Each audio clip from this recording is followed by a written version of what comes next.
السلام عليكم ورحمة الله. الحمد ওয়ালাইকুম لله رب আসসালাম। العالمين، والصلاة والسلام على أشرف الأنبياء والمرسلين وعلى آله وصحبه أجمعين। দূরে ও কাছের যে যেখান থেকে শুনছেন এবং পরবর্তীতে শুনবেন, সবাইকে আল আমরাইন ইনস্টিটিউটের পক্ষ থেকে আন্তরিক মোবারকবাদ জানাচ্ছি। সম্মানিত শ্রোতাবৃন্দ, আপনারা জানেন মাহে রমাদান উপলক্ষে আল আমরাইন ডট টিভির আয়োজনে আল আমরাইন ইনস্টিটিউট নিবেদিত প্রত্যেকদিন বরকতময় রমাদান, প্রত্যেকদিন মূল্যবান এই শিরোনামে আমরা প্রত্যেকদিন একটি বিষয়ভিত্তিক আলোচনা আপনাদের জন্য উপহার দিয়ে থাকি। তারই ধারাবাহিকতায় আজকে আমরা একটি নির্দিষ্ট বিষয়ের উপরে আপনাদের জন্য আলোচনা পেশ করার জন্য একজন সম্মানিত ভাইকে আমন্ত্রণ জানিয়েছি। আমাদের আজকের সম্মানিত অতিথি আপনাদের জন্য অত্যন্ত জ্ঞানগর্ভ আলোচনা পেশ করবেন বলে আমরা আশা করছি, এবং সেই আলোচনার দ্বারা উম্মাহ অনেক বেশি উপকৃত হবে বলে আমরা আশা করছি এবং আল্লাহর কাছে তৌফিক কামনা করছি।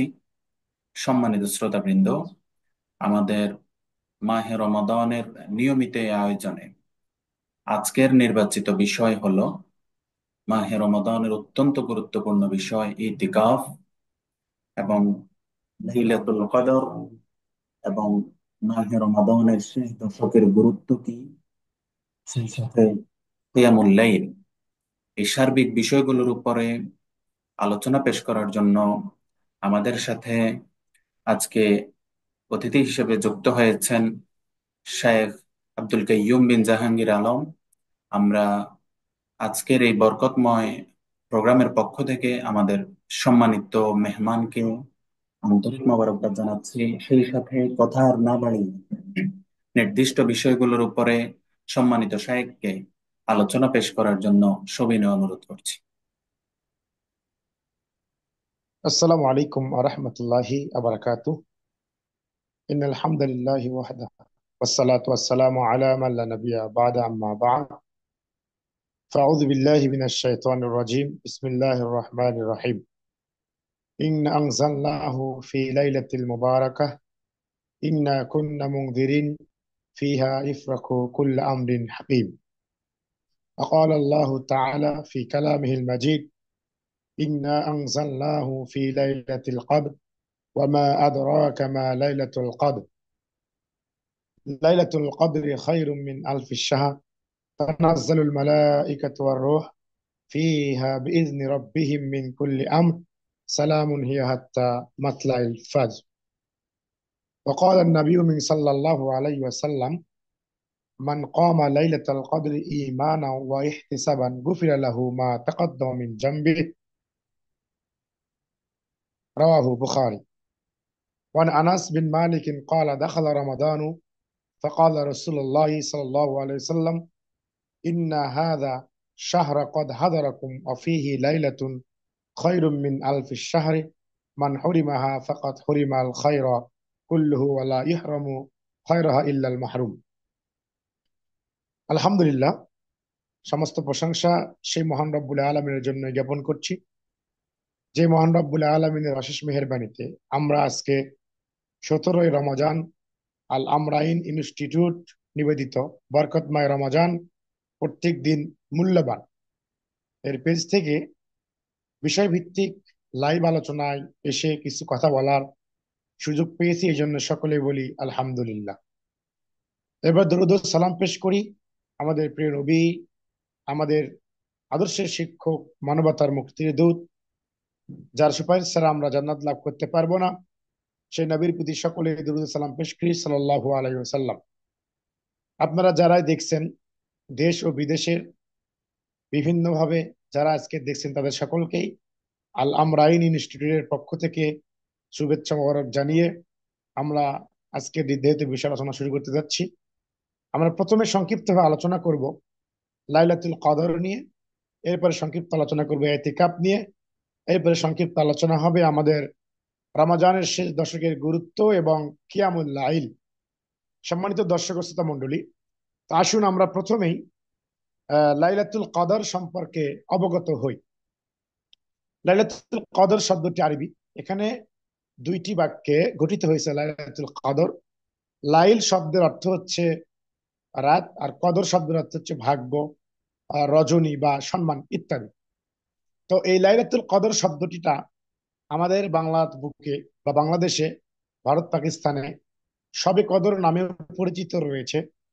তবে আল্লাহ সুবহানাহু ওয়া তাআলা যেহেতু এই লাইলাতুল কদরকে লাইলাতুল কদর বলেই ঘোষণা করেছেন, এজন্যই আমরা লাইলাতুল কদর হিসেবেই আমরা বলবো। আল্লাহ সুবহানাহু ওয়া তাআলা এই রাতকে লাইলাতুল মুবারাকা হিসেবে উল্লেখ করেছেন, যেটা আমরা মুসলিম জীবনে বা আমাদের জন্য আল্লাহ সুবহানাহু ওয়া তাআলা একটা অত্যন্ত গুরুত্বপূর্ণ নিয়ামত হিসাবে তিনি আমাদেরকে দান করেছেন। সম্মানিত দর্শক ও শ্রোতা মণ্ডলী, যারা যেখান থেকে দেখছেন তাদেরকে আমরা উদাত্ত আহ্বান জানাবো যে এই লাইলাতুল কদর একটি গুরুত্বপূর্ণ ইবাদত, যেই রাতকে নিয়ে আল্লাহ সুবহানাহু ওয়া তাআলা পবিত্র কোরআনে একটি সূরা অবতীর্ণ করেছেন। এই মর্মে আল্লাহ সুবহানাহু ওয়া তাআলা পবিত্র কোরআন সূরা দুখানের ভিতরে বলছেন, ইন্না আনজালনাহু ফি লাইলাতিল মুবারাকাহ ইন্না কুন্না মুনজিরিন। নিশ্চয় আমি ইহাকে, অর্থাৎ পবিত্র কোরআন, এটা হচ্ছে কোরআন অবতীর্ণ হওয়ার মাস, যেই মাসে আল্লাহ সুবহানাহু ওয়া তাআলা আসমান থেকে কোরআন অবতীর্ণ করেছেন। এই কোরআনটা অবতীর্ণ করেছেন বরকতময় দিনে, রাতে। তো এখানে আপনার আমার একটি বিষয় লক্ষ্য করা দরকার। যদিও এই আয়াতটি আমি পাঠ করেছি, এই আয়াতটা নিয়ে বিভিন্ন ভাইয়েরা বিভিন্ন সময় তারা শবে বরাত নামে একটি প্রথা আমাদের সমাজে চালু রয়েছে, সেই শবে বরাতকে প্রমাণ করার জন্য এই আয়াতটা দলিল হিসেবে প্রমাণ করে বা পেশ করে। আমরা বলতে চাই, এই আয়াতের ব্যাখ্যা স্বয়ং আল্লাহ সুবহানাহু ওয়া তাআলা তিনি নিজেই পবিত্র কোরআনে 30 নম্বর পারায় তিনি উপস্থাপন করেছেন। তিনি বলছেন, ইন্না, নিশ্চয় আমরা, আনজালনাহু, অবতীর্ণ করেছি, নাজিল করেছি, ফি লাইলাতুল কদর, লাইলাতুল কদর অর্থাৎ বরকতময় রাতে অথবা ভাগ্যময় রাতে, সম্মান সূচক রাতে। তো ওখানে আল্লাহ তাআলা বললেন বরকতময় রাত, এখানে বললেন ভাগ্যের রাত। তো এখানে আল্লাহ তাআলা পরে বলছেন, ওয়ামা আদরাকা মা লাইলাতুল কদর, তোমরা কি জানো যে লাইলাতুল কদর কোনটা? তখন আল্লাহ তাআলা বলছেন, লাইলাতুল কদরি খায়রুম মিন আলফিশ শাহর তানাজ্জালুল মালাইকাতু ওয়ার রূহ ফিহা মিন কুল্লি আমর সালামুন হিয়া হাত্তা মাতলাইল ফাজর। প্রিয় দর্শক ও শ্রোতা মণ্ডলী, আমরা বলছিলাম যে আল্লাহ তাআলা বলছেন লাইলাতুল কদরটা হচ্ছে খায়রুম মিন আলফিশ শাহর, এটা হচ্ছে আপনার আমার সবচেয়ে বেশি, মানে হাজার মাসের চেয়ে উত্তম, এটা আল্লাহ সুবহানাহু ওয়া তাআলা তিনি বলেছেন। তো আমি যেটা বলতে চাচ্ছিলাম যে এই রাতটা হচ্ছে কদরের রাত। আল্লাহ সুবহানাহু ওয়া তাআলা আপনাকে আমাকে এই রাতটাকে গুরুত্ব দিতে হবে, আল্লাহুম্মা আমিন। এরপরে আমরা রাসূল সাল্লাল্লাহু আলাইহি সাল্লামের হাদিস থেকে, সুন্নাহ থেকে দলিল প্রমাণ করব, পেশ করব যে এই লাইলাতুল কদর রাত্রিটা কেন গুরুত্বপূর্ণ। দেখেন আল্লাহ সুবহানাহু ওয়া তাআলা তিনি বলছেন, মান কওমা, আল্লাহ রাসূল বলছেন, মান কওমা লাইলাতাল কদরি ঈমানাও ওয়া ইহসাবান গুফিরা লাহু মা তাকদ্দামা মিন জামবি। আল্লাহ সুবহানাহু ওয়া তাআলা আমাদেরকে বলতেছেন যে মান কওমা লাইলাতাল কদরি ঈমানান ইহতিসাবান, যে ব্যক্তি, যে ব্যক্তি কমা দাঁড়াবে লাইলাতুল কদরি, কদরের রাত্রিতে, ঈমানান, ঈমান সহকারে, ওয়া ইহতিসাবা, এবং সবের আশায়, গুফিরা লাহু মা তাকাদ্দামা মিন জামবি, আল্লাহ সুবহানাহু ওয়া তাআলা ওই ব্যক্তির পূর্বের সগীরা গুনাহ মাফ করে দিবেন। সুবহানাল্লাহ। তাহলে আমরা বুঝতে পারলাম যে রাসূল সাল্লাল্লাহু আলাইহি সাল্লাম এই রাত্রিতে অনেক গুরুত্ব দিয়েছেন। এরপরে বলছেন, রাসূল সাল্লাম বলতেন, ইন্না হাযা শাহরা ক্বাদ হাদারাকুম ফিহি, এটা এমন একটি মাসে আমরা অবতীর্ণ করে, মানে অতিবাহিত করছি, যে মাস এসেছে সেখানে একটি রাত রয়েছে যেটা হাজার মাসের চেয়ে উত্তম। হরিমাহা ফাকাত হরিমাল খয়রা কুল্লু, যে ব্যক্তি এই রাতটাকে নিতে পারলো, গুরুত্ব সহকারে সে সমস্ত প্রকারের মানে যাবতীয় কল্যাণ সে গ্রহণ করলো। আর যে ব্যক্তি এই রাত থেকে বঞ্চিত হলো সে সমস্ত কল্যাণ থেকে বঞ্চিত হলো। যাই হোক, আসুন এবার আমরা জেনে নেই লাইলাতুল কদর নির্ধারণ। লাইলাতুল কদর কবে হবে? লাইলাতুল কদর কবে হবে এটা নিয়ে আমাদের সমাজে ফেতনা রয়েছে। তো সবচেয়ে বড় ফেতনা, শুধুমাত্র আমরা 27-এর রাতকে প্রাধান্য দিয়ে এই রাতটাকে পালন করার চেষ্টা করি। কিন্তু রাসূলুল্লাহ সাল্লাল্লাহু আলাইহি ওয়াসাল্লাম বলছেন, আন আয়েশাতা রাদিয়াল্লাহু আনহা আন্না রাসূলুল্লাহ সাল্লাল্লাহু আলাইহি ওয়াসাল্লাম ক্বালা তাহাররাও লাইলাতাল কদরি ফিল বিত্রি মিন আশরিল আওয়াখির মিনার রমাদান। সম্মানিত দর্শক শ্রোতা মণ্ডলী, আমরা বলতে চাই আল্লাহর নবী স্পষ্ট হাদিসে স্পষ্ট ভাষায় তিনি বললেন যে তোমরা লাইলাতুল কদরটাকে রমজানের শেষ বেদর রাত্রিগুলোতে তালাশ করো। তার মানে স্পষ্ট আমরা বুঝতে পারলাম যে লাইলাতুল কদরটাকে আমাদের চিনার জন্য খোদার জন্য রাত হচ্ছে 21-এ তারাবির রাত, তারপরে 23, 25, 27 এবং 29, এই 5টি রাতে আপনাকে আমাকে অনুসন্ধান করতে বলা হয়েছে। উল্লেখ্য যে 27শে ফেব্রুয়ারি মানে 27শে রমজান যেটা শুধুমাত্র উল্লেখ করা হয় এটা সহিহ সনদে প্রমাণিত নয়। রাসূলুল্লাহ সাল্লাল্লাহু আলাইহি ওয়াসাল্লাম বলছেন আমাকে লাইলাতুল কদরের রাতটা দেখানো হয়েছিল কিন্তু ভুলিয়ে দেওয়া হয়েছে। তার মানে এই রাত্রিটা আমাকে আপনাকে একটু গুরুত্ব দিতে হবে। এই জন্য দেখুন আমরা এবার দেখি আলোচনা করি লাইলাতুল কদর চেনার উপায়। লাইলাতুল কদর রাত্রিটা কেমন হবে, কি হবে? কদর আলামত সময় 1 নম্বর, রাত্রি গভীর অন্ধকার ছেয়ে যাবে। 2 নম্বর, আপনার আমার যেই বিষয়টা এটা মানে 2 নম্বর, সেটা শীত হবে না, গরম হবে, ঠান্ডা গরম মাঝামাঝি থাকবে, মৃদু মৃদু হাওয়া বাতায়িত হবে। রাতে ইবাদত করে মানুষ অপেক্ষা অধিক তৃপ্তি লাভ করবে। ওই রাতে বৃষ্টি বর্ষণ হতে পারে, সকালে হালকা হালকা রোদ থাকতে পারে। তো আসুন আমরা জানলাম লাইলাতুল কদর পালন করে কি হবে। তো এই লাইলাতুল কদর পালন করতে গিয়ে আপনার আমার কি কাজ? আপনার আমার কাজ হচ্ছে 1 নম্বর, রাতে সালাত আদায় করা। 2 নম্বর, কোরআন তেলাওয়াত করা।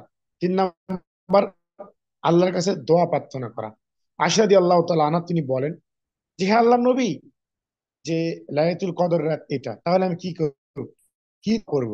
তখন তিনি বললেন তুমি বলো এই দোয়া যে আল্লাহুম্মা ইন্নাকা আফুউন তুহিব্বুল আফওয়া ফাফু আন্নি। এই দোয়াটা আমরা এই রাতের ভিতরে মানে এই রাতে রজনীতে আমরা পাঠ করব। আল্লাহুম্মা, হে আল্লাহ, ইন্নাকা, নিশ্চয় আপনি, ভালোবাসেন ক্ষমাকে, সুতরাং আপনি আমাকে ক্ষমা করুন। এভাবে আমরা রাত্রি অতিবাহিত করব। সম্মানিত দর্শক মন্ডলী, এরপর যে আমরা চলে যাচ্ছি আমাদের গুরুত্বপূর্ণ একটি বিষয়। এই বিষয়টি হচ্ছে ইতিকাফ। এই ইতিকাফের বিষয় নিয়ে আমাদেরকে অত্যন্ত গুরুত্বপূর্ণ ভাবে আলোচনা করা আভাস রাখে। ইতিকাফ এটা মহান আল্লাহ সুবহানাহু ওয়া তাআলার সান্নিধ্য অর্জন, আল্লাহর নিকটবর্তী হওয়ার, আল্লাহর প্রিয় বান্দা হওয়া, আল্লাহর ইবাদত করার একটি গুরুত্বপূর্ণ ইবাদত। ইতিকাফ শব্দটি আরবি, এর আবেদনিক অর্থ আবশ্যক করে নেওয়া, মানে আমি নিজের জন্য কোনো কাজটা আবশ্যক করলাম যে আমি এই কাজটা করবই করবো, এরকম।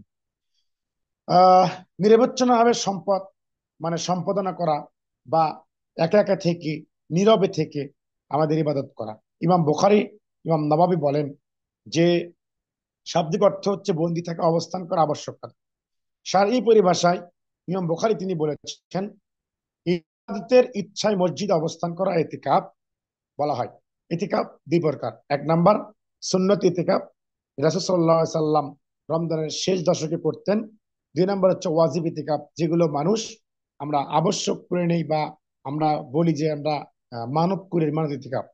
ইতিকাফের হুকুম, তো ইতিকাফের হুকুমের বিষয়ে ইতিকাফের হুকুম সুন্নাত। আয়েশা রাদিয়াল্লাহু তাআলা আনহা বলেন নবী করিম সাল্লাল্লাহু আলাইহি সাল্লাম শেষ দশকে ইতিকাফ করতেন এবং তার মৃত্যুর আগ পর্যন্ত ইতিকাফ করেছেন। এরপর তার সহধর্মিণী ইতিকাফ করতেন, এটা আমরা জানতে পারি। এরপরে ইতিকাফ নারী এবং পুরুষের সকলের ক্ষেত্রেই। তো নারী এবং পুরুষের ক্ষেত্রে রয়েছে, তবে নারীদের ক্ষেত্রে এবং পুরুষের ক্ষেত্রে সবটাই জামে মসজিদ কেন্দ্রিক আপনাকে আমাকে ইতিকাফ করতে হবে। রমজান মাসে ইতিকাফ 10 দিন হবে। রমজানের বাইরে কেউ ইতিকাফ করে তার মানতের উপরে নির্ভর করে তার ইতিকাফটা হবে। তো আমি এটা বলতে চাচ্ছিলাম যে ইতিকাফের শর্ত হচ্ছে ইতিকাফের হুকুম তো মানতের হুকুম আর বিষয়। ইতিকাফের শর্ত, যে শর্ত হচ্ছে 1 নম্বর, বিশুদ্ধ নিয়ত থাকা। ইতিকাফ পালন করতে হলে আপনাকে আমার নিয়ত সঠিক করতে হবে যে 2 নাম্বার আপনার মুসলিম হওয়া, কোনো অমুসলিম ইতিকাফ করতে পারবে না, মুসলিমরা ইতিকাফ করবে। 3 নাম্বার যে বিবেকবান হওয়া, মানে কোনো ছোট, মানে ছোট বয়স্ক যাদের ইবাদতের বয়স হয় নাই, পাগল বা বিভিন্ন ভাবে তারা, মানে তাদের বিবেক ঠিক নেই, এরকম ব্যক্তি ইতিকাফ করতে পারবে না। 4 নাম্বার হচ্ছে শর্ত যে জামে মসজিদ হওয়া। আয়েশা রাদিয়াল্লাহু তাআলা আনহু বলেন, লা আতাকাফা ইল্লা ফিল মসজিদ জামে, জামে মসজিদ ছাড়া ইতিকাফ হবে না। রাসূল সাল্লাল্লাহু আলাইহি ওয়াসাল্লাম ইতিকাফের নিরবিচ্ছিন্ন ইবাদত করার জন্য মসজিদের ভিতরে একটা স্থান নির্ধারণ করতেন এবং সেখানে অবস্থান করতেন। আবু সাঈদ খুদরি রাদিয়াল্লাহু আনহু বলেন, রাসূল সাল্লাল্লাহু আলাইহি সাল্লাম একটি তুর্কি তাঁবু ইতিকাফ করতেন, যার উপরে জানালা ছিল, ঢালাই ছিল, আরো বিভিন্ন কিছু আলোচনা হয়েছে। তো এখন ইতিকাফ নারীদের জন্য শর্ত কি? হায়েজ ও নিফাস থেকে পবিত্র থাকা, ওয়ালি বা স্বামীর অনুমতি লাভ করা, ইতিকাফের জন্য নারীদের পৃথক নির্ধারণ স্থান করা, 4 নাম্বার জায় মসজিদ হওয়া। ইতিকাফের জন্য শর্ত সিয়াম কিনা? ইতিকাফের জন্য সিয়াম শর্ত শুধুমাত্র রমজান মাসে যেটা ফরজ সিয়াম, এই ইতিকাফে আপনাকে আমাকে শর্ত রেখে, মানে রোজা রেখে সিয়াম রেখে ইতিকাফ পালন করতে হবে। এর বাইরে আহ, যে ইতিকাফ আছে সেটাতে আমার কি করা হয় নাই, সিয়াম শর্ত করা হয় নাই। ইতিকাফের সময় আমরা ইতিকাফ কখন পালন করব, এটা নিয়ে একটা বিভিন্ন মহলে একটা রয়েছে। তো ইতিকাফের নির্দিষ্ট সময় সীমা বর্ণিত হয়নি। শাইখ বিন বাস রাহিমাল্লাহ বলেন, ইতিকাফ হচ্ছে আল্লাহ তাআলার আনুগত্যের জন্য মসজিদে অবস্থান করা, তা কম হোক বা বেশি হোক, কেননা এই বিষয়ে আমার জানা মতে এমন কিছু বর্ণিত হয়নি যে 1 দিন 2 দিন অথবা তার বেশি নির্ধারণ হয়। তবে তিনি আরো আহ বলেছেন যে সিদ্ধান্তগুণের সর্বাধিক বিশিষ্ট মতের এর কোনো নির্ধারিত সময়সীমা নেই। ইতিকাফের সর্বোচ্চ সময়সীমা কোরআন সুন্নাহ উল্লেখিত নয়। তবে উল্লেখিত আলোচনা রমাদানের বাইরের নফল ইতিকাফের ক্ষেত্রে, রমাদান ইতিকাফের ক্ষেত্রে আহ নয়, বরং রমাদানের কেউ ইতিকাফ করলে তাকে 10 দিন করতে হবে, কম করা যাবে না। রাসূল সাল্লাল্লাহু আলাইহি ওয়াসাল্লাম রমজানের শেষ দশকে 10 দিন ইতিকাফ করতেন। তবে কাজা আদায় করতে গিয়ে সাল্লাল্লাহু আলাইহি ওয়াসাল্লাম যে বছর ইন্তিকাল করেন সে বছর 20 দিন ইতিকাফ তিনি করেছেন। সম্মানিত দর্শক শ্রোতা মণ্ডলী, এবার আমরা জানবো যে ইতিকাফের ক্ষেত্রে, ইতিকাফ এর ক্ষেত্রে আপনার আমার যে প্রবেশের সময়, আমরা কি কখন প্রবেশ করব? ইতিকাফে প্রবেশের সময়টা হচ্ছে 21শে তারাবি, অর্থাৎ 20 রমজান যেদিন শেষ, সূর্যাস্তের পর থেকে আপনি এবং আমি কি করব, ওই মসজিদে আমরা ইতিকাফের জন্য যা প্রয়োজন তা কিছু নিয়ে আমরা চলে যাব।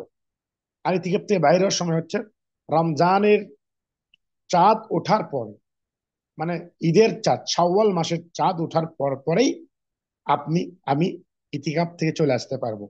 তবে আমাদের সমাজে একটা বিষয় প্রচলিত রয়েছে, মানুষ মনে করে যে ইতিকাফ যারা করে, মসজিদে থাকে, অবস্থান করে, সেই ব্যক্তিরা মসজিদ থেকে পরের দিন সকালে গোসল করে মসজিদে মাঠে গিয়ে ঈদের সালাত পড়ে বাড়িতে ফিরবে। আসলে এরকম নিয়ম না। নিয়মটা হচ্ছে আপনি 20 রমাদানের পর মাগরিব পর ঢুকবেন এবং শেষ দিন শাওয়াল মাসের চাঁদ ওঠার পরে পরে আপনি ইতিকাফ থেকে চলে আসতে পারবেন।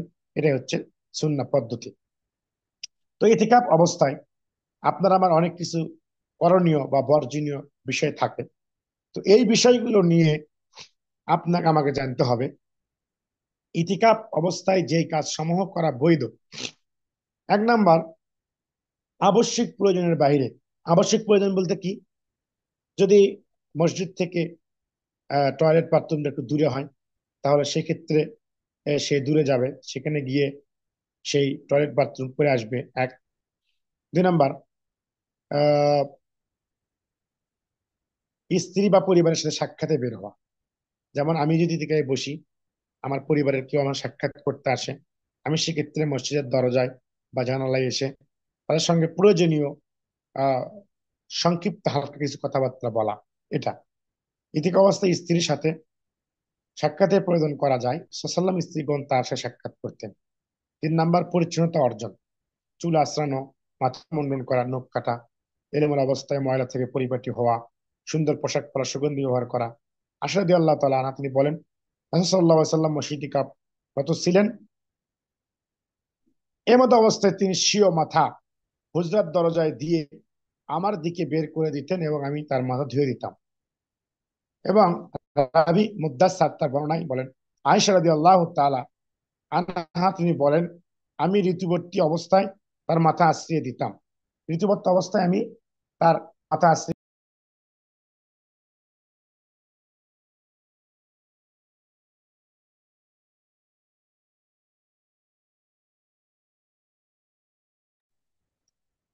জি, সম্মানিত দর্শক শ্রোতা মন্ডলী, আমরা 4 নম্বর বিষয় যে রোগীর খোঁজ খবর নেওয়া।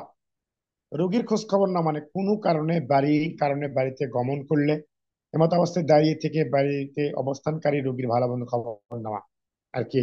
তার মানে মসজিদ থেকে বাইর হয়ে নয়, মসজিদের ভিতর থেকেই আপনি এবং আমি যদি ইতিকাফ করি, তাহলে আমরা ইতিকাফের জন্য এই কি করতে পারবো, খোঁজ খবরটা নিতে পারবো যদি বাড়ি থেকে অসুস্থ হয় এরকম।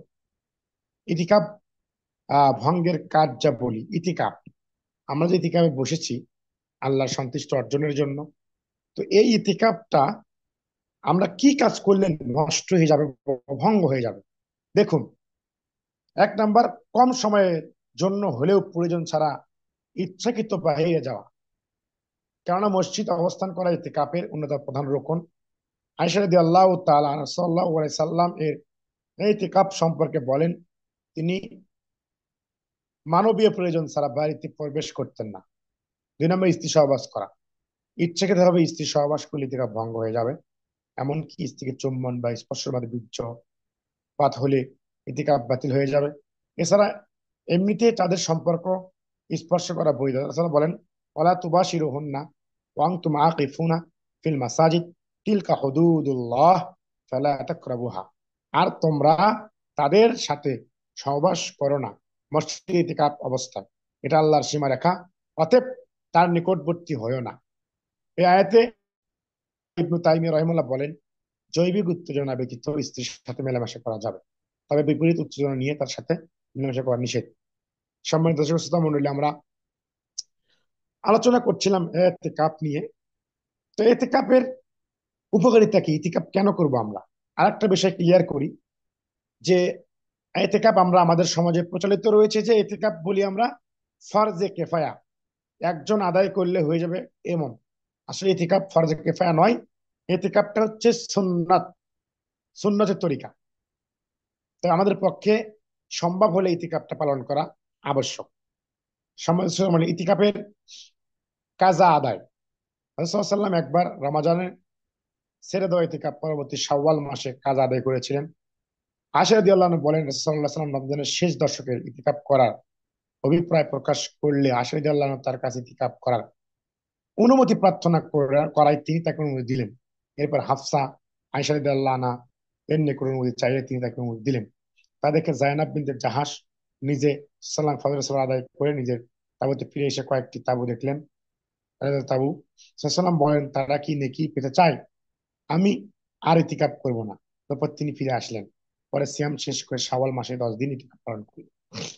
ইতিকাফ করার উপকারিতা, ইতিকাফ করলে আপনার আমার জন্য কি উপকারিতা রয়েছে, কি ফজিলত রয়েছে, এটা তো জানার দরকার। আমরা একটা কাজ করি, এই কাজের ফজিলত যদি না থাকে, উপকার না থাকে, সওয়াব না থাকে, তাহলে আপনি আমি ইতিকাফ কেন করব? দেখেন, ইতিকাফ বান্দার জন্য ইবাদতের এক জোরালো প্রশিক্ষণ। আয়েশা রাদিয়াল্লাহু তাআলা আনহা তিনি বলেন, কারণ নবী সাল্লাম ইদা দাখালাল আশরু ইদা দাখালাল আশরু সাদ্দা মিজারাহু ওয়া আহইয়া লাইলাহু ওয়া আইকাদ আহলা। নবী করিম সাল্লাল্লাহু আলাইহি ওয়াসাল্লাম যখন শেষ দশকে প্রবেশ করতেন, তখন তিনি তার লুঙ্গি কষে নিতেন, মানে শক্ত করে বেঁধে নিতেন, রাতকে জীবন্ত রাখতে এবং তার পরিবারকে জাগ্রত রাখতেন। তার মানে নিজে ইবাদত করার জন্য, নিজে আমল করার জন্য, কোরআন তেলাওয়াত করার জন্য, বিভিন্ন কাজ করার জন্য আল্লাহর নবী নিজে প্রস্তুতি গ্রহণ করতেন ইতিকাফে এই শেষ দশকে।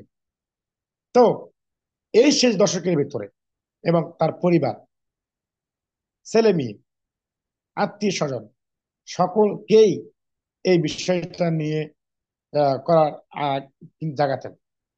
আর একটি বড়, সবচেয়ে গুরুত্বপূর্ণ ইবাদত যেটা আমরা বলেছি লাইলাতুল কদর নিয়ে। তো কদরের রাত অন্বেষণ করা। যেহেতু আপনি আমি একা একা মচিয়ে থাকবো, কাছে কেউ থাকবে না, নিজের ইবাদত করার জন্য, জীবনকে পরিবর্তন করার জন্য, সুন্দর করার জন্য আপনি আমি যে বিষয়টি গুরুত্বপূর্ণ বিষয় কাজ করছি, সেটা হচ্ছে আহ লাইলাতুল কদর রাত খোঁজা। তো এখানে আল্লাহ সুবহানাহু ওয়া তাআলা, আমরা তো আগেই আলোচনা করেছি যে এই কদরের রাত্রি পাওয়ার জন্য, তো এই যারা আমরা কি করব, রমাজানে ইতিকাফ করতে পারবো, তাদের জন্য এই কদরের রাতটা পাওয়া খুবই অত্যন্ত ভালো একটি বিষয়, প্রয়োজনীয় একটি বিষয়। সম্মানিত দর্শক শ্রোতা মন্ডলী, পরিশেষে বলতে চাই যে ইমাম বুখারী রাহিমাহুল্লাহ একটি সারগর্ভ কথা স্মরণীয়। তিনি বলেছেন, আল ইলমু ক্বাবলাল কওলি ওয়াল আমাল, কথা ও আমলের পূর্বে এলেম অর্জন করা। তাই ইতিকাফ সংক্রান্ত মাসলাগুলো বিশুদ্ধভাবে জেনে ইতিকাফে মনোনিবেশ করতে হবে, যেন এর সাথে বিদআত মিশ্রিত না হয়। আল্লাহ আমাদেরকে উচ্চ কোরআন হাদিসের অনুযায়ী ইতিকাফ সম্পূর্ণ করার সুযোগ দান করুক, আল্লাহুম্মা আমিন। তো গুরুত্বপূর্ণ বিষয় যে আপনি আমি সব সময় সর্বদাই এই ইতিকাফ এর বিষয় নিয়ে যেই কথাগুলো হয়, বা যে কোনো বিষয়ে আমাদের যে প্রয়োজন হয়, তাহলে আপনি আমি এই বিষয়গুলো জেনে তারপরে আপনার কাজগুলো করতে পারবো। সম্মানিত দর্শক শ্রোতা মন্ডলী, এবার আমরা আলোচনা করব যে কিয়ামুল লাইল মানে রাতের সালাত। কিয়ামুল লাইল মানে রাতের সালাত।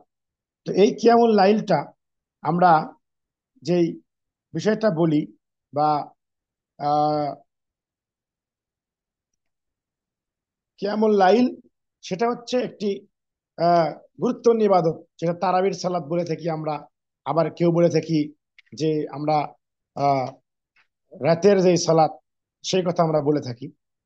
অথচ এই বিষয়গুলো আমাদের জানা অত্যন্ত গুরুত্বপূর্ণ। কিয়ামুল লাইল বলতে আমরা বুঝি তারাবির সালাত। আবার কেউ বুঝি কিয়ামুল লাইল বলতে যে, আমরা কি বুঝি, কিয়ামুল লাইল বলতে আমরা বুঝতে পারি যে রাতের নফল সালাত। তো এই নফল সালাত নিয়ে আমাদের সমাজে কিছু বাড়াবাড়ি রয়েছে। আমি যে বলতে চাই আপনাদের সামনে, এই কিয়ামুল লাইল গুরুত্বপূর্ণ ইবাদত। তারাবি অত্যন্ত গুরুত্বপূর্ণ একটি নফল সালাত। এই সালাতকে হাদিসের ভাষায় কিয়ামুল রমাজান, কিয়ামুল লাইল এবং তাহাজ্জুদ বলা হয়। রাসূল সাল্লাল্লাহু আলাইহি ওয়াসাল্লাম বলেছেন, ফরজ এর পাশাপাশি যতগুলো আমল করা হয়, তার মধ্যে সর্বাধিক গুরুত্বপূর্ণ ইবাদত হলো সালাতুত তারাবি। কিন্তু এই সালাতের রাকাত সংখ্যা নিয়ে মানুষের মাঝে বিভ্রান্তির সৃষ্টি হয়েছে, বা আমরা বিভ্রান্তির মধ্যে যাই। তো এই বিভ্রান্তি, এটি 8 রাকাত না 20 রাকাত, এই বিষয় নিয়ে আমি একটু আলোচনা করব। 8 রাকাত তারাবির সহি দলিল। আন সালামাতা আন আবি সালামাতা ইবনে আব্দুর রহমান আন্নাহু সাআলা আয়েশাতা রাদিয়াল্লাহু আনহা কাইফা কানাত সালাতু সাল্লাম বিল-লাইলি ফি রমাদান, فقالت ما كان يزيد في رمضان ولا في غيرها على 11 ركعة يصلي 4 ركعات فلا تسأل عن حسنهن وطولهن ثم يصلي 4 فلا تسأل عن حسنهن وطولهن ثم يصلي 3।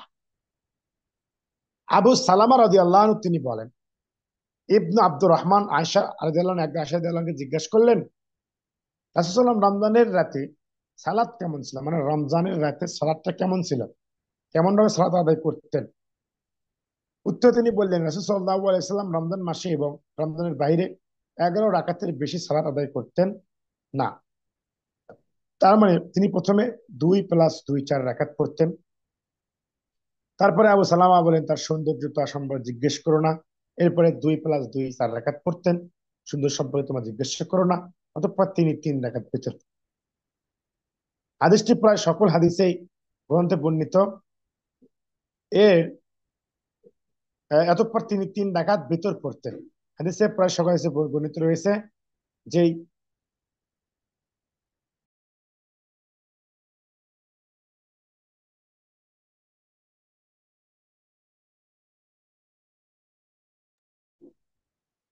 তো এই হাদিসটা, এই বিষয়টি তো সম্পর্কে আলোচনার প্রশ্নে ওঠে না, কারণ ইমাম বুখারী রাহিমাহুল্লাহ, ইমাম মুসলিম স্ব স্ব শরীর হাদিসে তারা বর্ণনা করেছেন। উক্ত হাদিসে স্পষ্ট প্রমাণিত হয় যে রমজান মাসে হোক অন্য মাসে হোক রাসূল সাল্লাল্লাহু আলাইহি সাল্লামের রাত্রি 11 রাকাতের বেশি পড়তেন না, যার মধ্যে 8 রাকাত তারাবি তাহাজ্জুদ আর 3 রাকাত বিতর। আরো প্রমাণিত হলো যে তারাবি তাহাজ্জুদ একই সালাত, ভিন্ন কোনো সালাত নয়। তাই ইমাম বুখারী হাদিসটিকে তাহাজ্জুদের সালাতের অধ্যায় বর্ণনা করেছেন।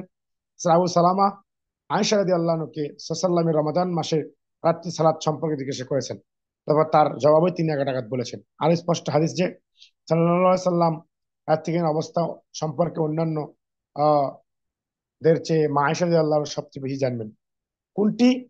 আহ হাফেজ ইবনে হাজার আসকালানি রাদিয়াল্লাহু আনহু তিনি উক্ত হাদিসে আলোচনায় বলেন, রাসূলুল্লাহ সাল্লাল্লাহু আলাইহি ওয়াসাল্লাম মাতৃর অবস্থা সম্পর্কে অন্যদের চেয়ে তিনি বেশি জানতেন, এ স্বাভাবিক। অতঃপর প্রকৃত অনুসারীরা হাদিসটা রমজান উপস্থাপন করবে। সম্মানিত শ্রোতা মণ্ডলী, আমি একটা বিষয় আপনাদের সামনে ক্লিয়ার করতে চাই।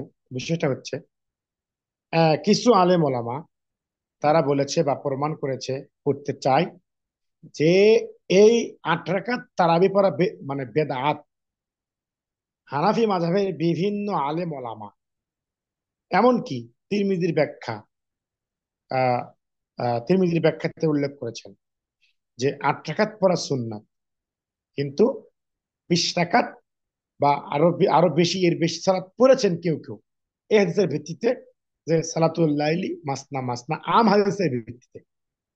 তবে 8 রাকাত বেদাত নয়, 8 রাকাত সুন্নত এবং সুন্নতি পদ্ধতি এটা।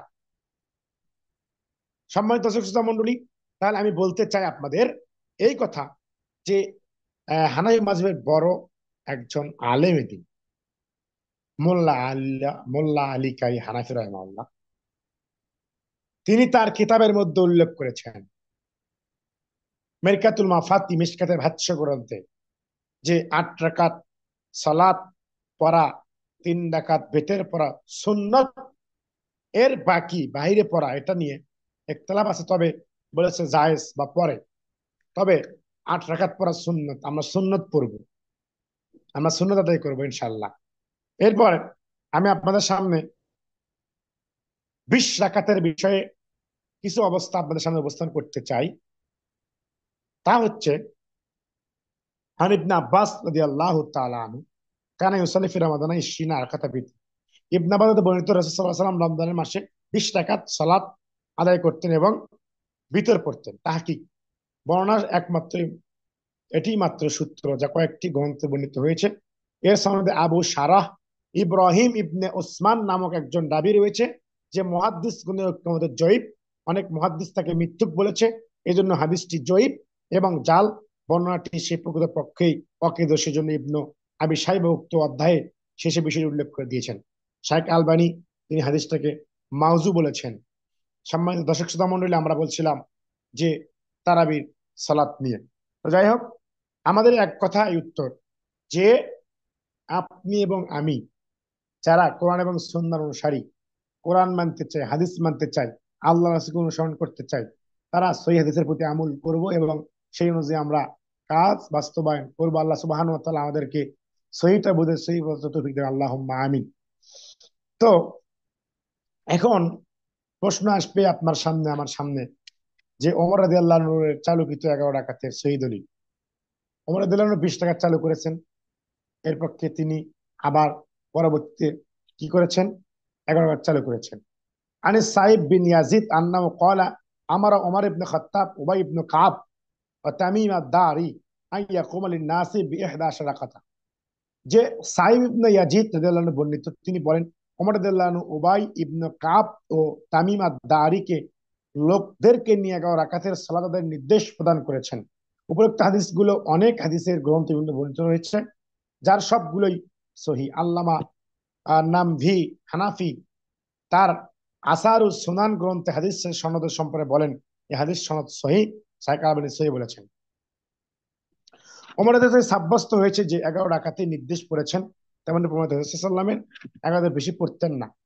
শাইখ মুবারকপুরি বর্ণনা করেছেন যে মোট কথা ওমর রাদিয়াল্লাহু সম্পর্কে বর্ণিত 11 শব্দ 11 রাকাত উল্লেখিত হয়েছে, তা সহি প্রমাণিত এবং সংরক্ষিত। পক্ষান্তরে যে 21 রাকাতের উল্লেখিত তা সংরক্ষিত নয়, তা অধিকতর কাল্পনিক।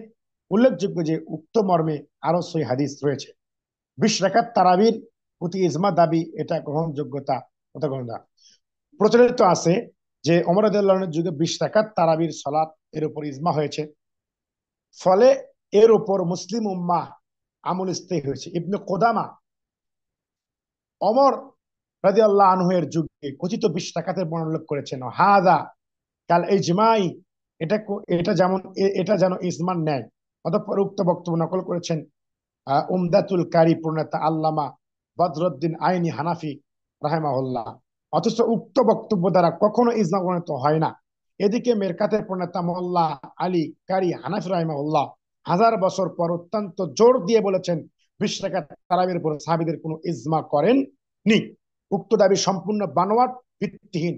সেখানে সাহাবীদের যুগে 20 রাকাত তারাবির অস্তিত্বই ছিল না, যেখানে ইজমা হলো কিভাবে সেখানে?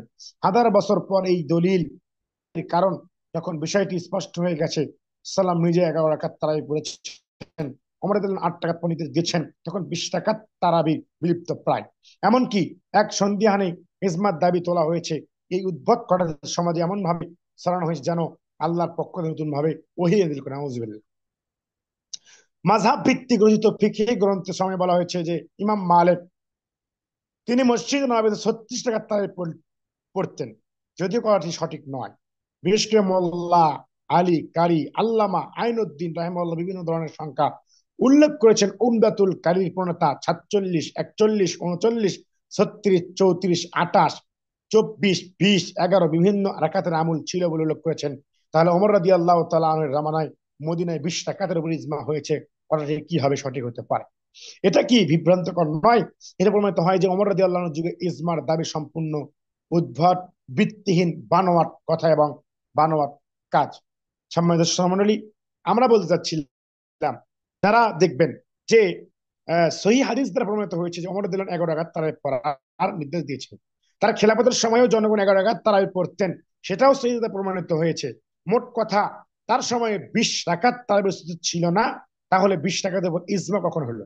এছাড়া ইমাম মালিক তার নিজ বক্তব্যে 11 রাকাতের কথা বলে প্রমাণিত করেছেন। তিনি মদিনাতে জন্মগ্রহণ করেন, সেখানে শিক্ষা লাভ করেন এবং মদিনাতে আজীবন রাজ দিয়েছেন। তিনি 179 হিজরিতে মৃত্যুবরণ করেন। সুতরাং তার মৃত্যু পর্যন্ত 11 রাকাত তারাবি অতিরিক্ত রাকাত সংখ্যা চালু হয়নি বলে প্রমাণিত হয়। তাই 20 রাকাতের উপর ইজমা হওয়া বিষয়টি সম্পূর্ণ ভিত্তিহীন। মুহাদ্দিসগণের মন্তব্যে প্রমাণিত হয়েছে 20 রাকাতের বর্ণনাগুলো সহি কোনো ভিত্তি নয়, বরং জাল জয়ীফ, ভিত্তিহীন। তার মানে এই 20 রাকাত তারাবি কিয়ামুল লাইল, আপনি আমি সামান্য একটা এই বিষয় যে ইসলামের দাবি বিষয় সহি সঠিক বিষয় পাওয়ার পরেও আপনি আমি মানছি না, এটা কেমন? এটা আপনার আমার জীবনের বা আপনার আমার আহ বিষয়ের এমন একটি বিষয় যে আমরা অহংকার কারণে প্রত্যাখ্যান করছি। আল্লাহ নবী মোহাম্মদ সাল্লাল্লাহু আলাইহি সাল্লাম তিনি বলছেন যে অহংকার কিবারুল হাক আল কিবরু বাতরুল হাক গমতুন নাস। তার মানে অহংকারটা হচ্ছে সত্যকে দম্বর ভরে প্রত্যাখ্যান করা। আজকে আমরা যারা 20 রাকাতের পক্ষে কথা বলি, তাদেরকে বলতে চাই আপনাদের কেউ কোনো আলেম এই 20 রাকাতের পক্ষে সহিহ দলিল পেশ করতে পারবে না। এক।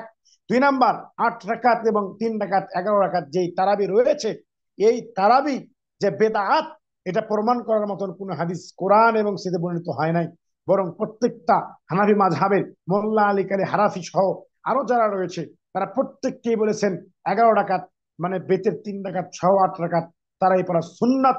এর বাকিগুলোকে তারা বৈধতা করে তাদের বিভিন্ন মত দিয়ে চাইবো। যাই হোক, বলতে চাচ্ছিলাম যে আজকে আমি যদি আপনি যদি এই বিষয়টা জানার পরেও মানার পরেও যদি কি করতে না পারি, আমরা কি করতে না পারি, জানার পরেও যদি কাজগুলো আমরা আমল করতে না পারি, তাহলে ওই হাদিসের ভাষায় আল কিবরু বাতরুল হাক্কু গামতুন নাস, সত্যকে জানার পরে দম্বর ভরে অহংকার করার কারণে আমরা কি করি, বাতিল করি। তার মানে আপনার ভিতরে অহংকারের স্বভাব রয়েছে।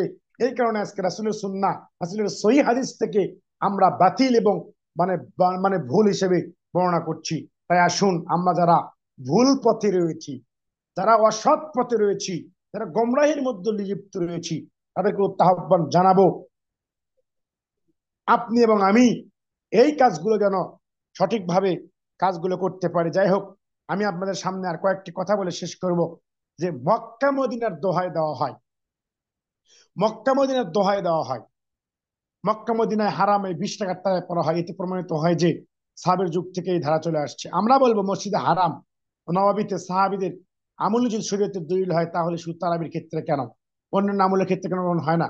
কারণ এই রমাদানের ভিতরে মসজিদের শেষ দশকে 5টি বেজর রাত্রিতে যদি আপনার কাছে মক্কা মদিনার দলিলটাই দলিল হয় 20 টাকার তারাবির ক্ষেত্রে, তাহলে আপনার আমার বিষয়টা আপনার আমার কাছে কেন লাইলাতুল কদর রাত্রিতে শুধুমাত্র বাংলাদেশে বসে থেকে 27 রাত পালন করব? তাহলে কেন বেজর রাতগুলো আপনার কাছে দলিল হয় না?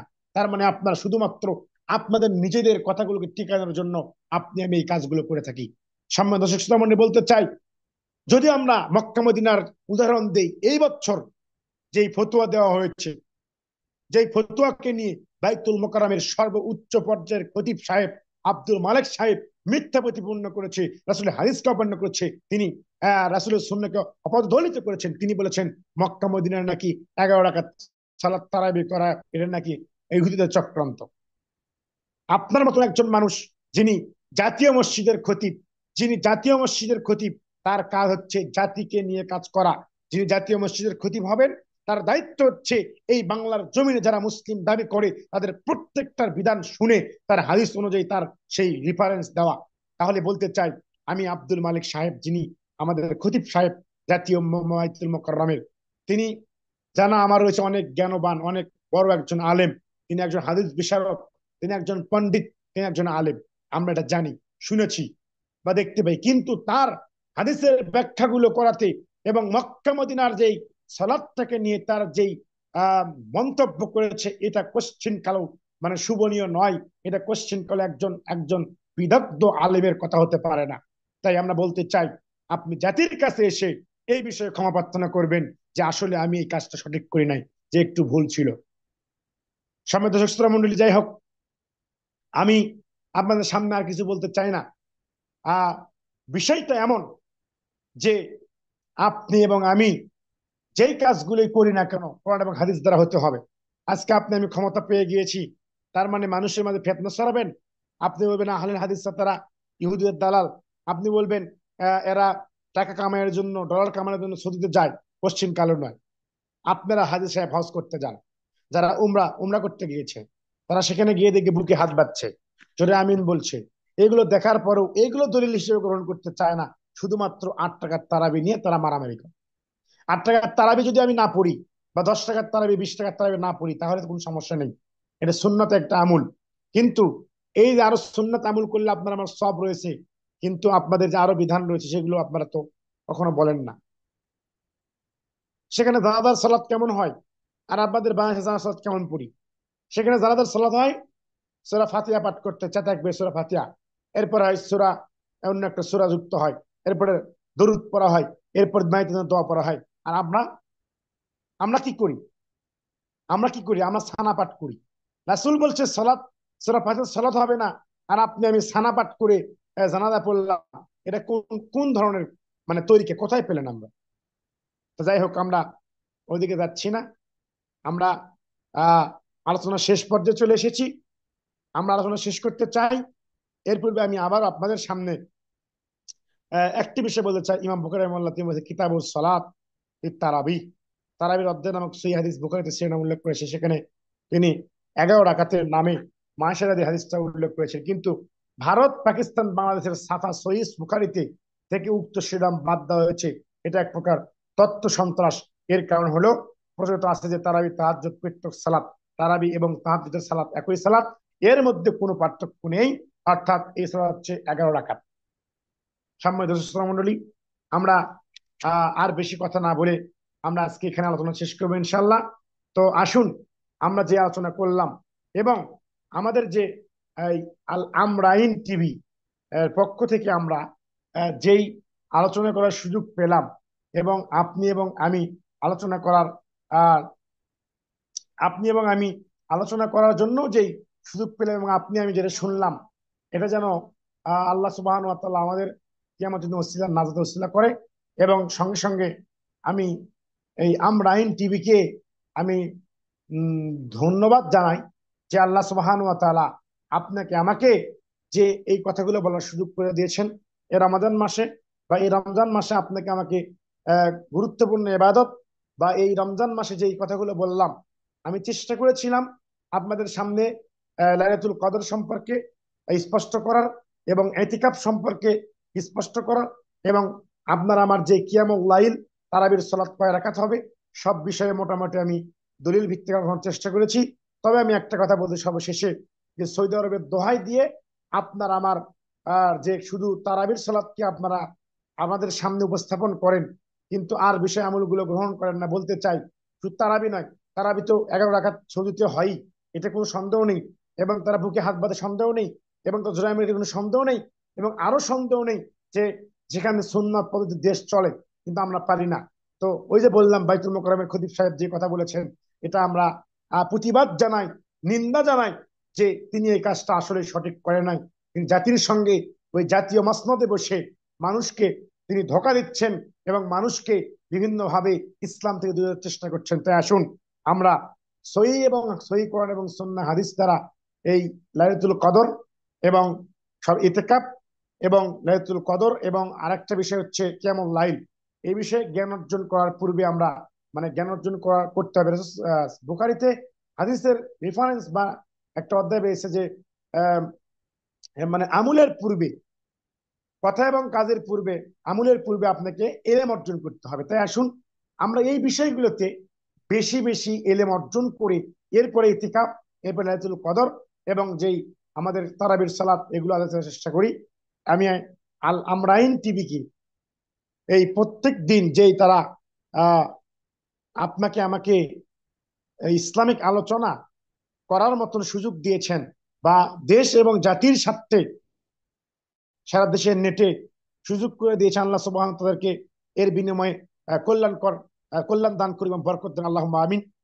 এই বলে আমি বক্তব্য শেষ করছি। আসসালামু আলাইকুম রহমতুল্লাহি আবরাকাত। আলহামদুলিল্লাহ, লম্বা সময় থেকে আমাদেরকে ইতিকাফ এবং মাহে রমাদানের শেষ দশকের গুরুত্ব সহ কিয়ামুল লাইল সংক্রান্ত সার্বিক বিষয়গুলি নিয়ে অত্যন্ত গুরুত্বপূর্ণ এবং তথ্যবহুল আলোচনা উপহার দিয়েছেন আজকের প্রোগ্রামের সম্মানিত অতিথি, বিশিষ্ট আলোচক শেখ আব্দুল কাইয়ুম বিন জাহাঙ্গীর আলম। আমরা মহতারাম মেহমানকে আমাদের প্রোগ্রামের পক্ষ থেকে কৃতজ্ঞতা জানাচ্ছি, সেই সাথে আল্লাহ রাব্বুল আলমিনের কাছে দোয়া করছি আল্লাহ রাব্বুল আলমিন শাইখের জ্ঞানকে আরো বৃদ্ধি করে দিন, উম্মার জন্য ওনাকে আরো কল্যাণকামী বানিয়ে দিন। সম্মানিত শ্রোতাবৃন্দ, আমরা আমাদের প্রোগ্রামের একেবারেই শেষ পর্যায়ে চলে আসছি। আমরা আল্লাহর কাছে তৌফিক কামনা করছি আজকের আলোচনা অনুযায়ী আমরা যেন আমাদের জীবনকে সাজাতে পারি, মাহে রমাদানের বাকি যেই আহ, রমাদান যেই রোজাগুলো বাকি আছে, আমরা যেন সেই রোজাগুলোকে আল্লাহ রাব্বুল আলমিনের যেভাবে সন্তুষ্ট হয় সেভাবে যেন আমাদের সিয়াম গুলো পালন করতে পারি। আল্লাহ রাব্বুল আলমিন আমাদেরকে তৌফিক দান করুন। পরবর্তী প্রোগ্রামের আমন্ত্রণ জানিয়ে আজকের প্রোগ্রাম এখানেই শেষ করছি। সুবহানাকাল্লাহুম্মা ওয়া বিহামদিক, আশহাদু আল্লা ইলাহা ইল্লা আনতা, আস্তাগফিরুকা ওয়া আতুবু ইলাইক। আসসালামু আলাইকুম ওয়া রাহমাতুল্লাহ।